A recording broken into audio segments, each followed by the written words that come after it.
И веќе неколку години поред, барем јас кога бев дете, Дедо Мраз доаѓаше со хеликоптер на централната прослава на плоштад. Меѓутоа, за жал, не знам зошто веќе не доаѓа. Почувствувавме потреба дека ние треба да го донесеме некако во Скопје со некое превозно средство. Мене ми дојде идејата тоа да го сториме нормално со воз, затоа што имаме претходно соработка со Македонски железници инфраструктура.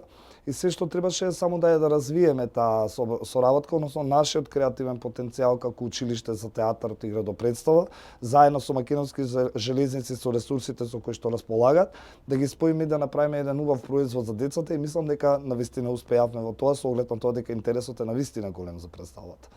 Со оглед на тоа дека навистина беше добра идеја, пред се идејата ја презентиравме пред одговорните во јавното претпријатие Македонски железници инфраструктура и АД Транспорт, бидејќи тоа се две различни компании. На директорите и менеджментот им се допадна многу идејата, нормално ни кратеа од сето тоа што ние го посакувавме, прво посакувавме овој воз да се движи, нормално и децата да ги возиме. Меѓутоа, за жал, оваа година тоа нема да можеме да го направиме, се надевам наредната ќе можеме.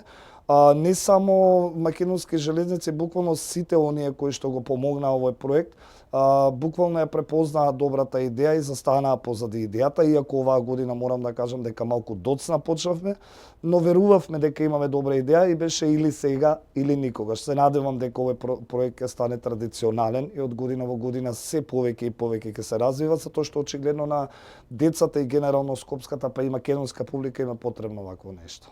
Да не заборавам да кажам дека заради големата заинтересираност на проектот најверојатно ќе се игра и по повод Божикните празници, ќе го продолжиме, а доколку успееме ова убавица напред локомотивата од 1942 година да ја придвижиме, наредна година веројатно ќе појдеме по другите градови низ Македонија.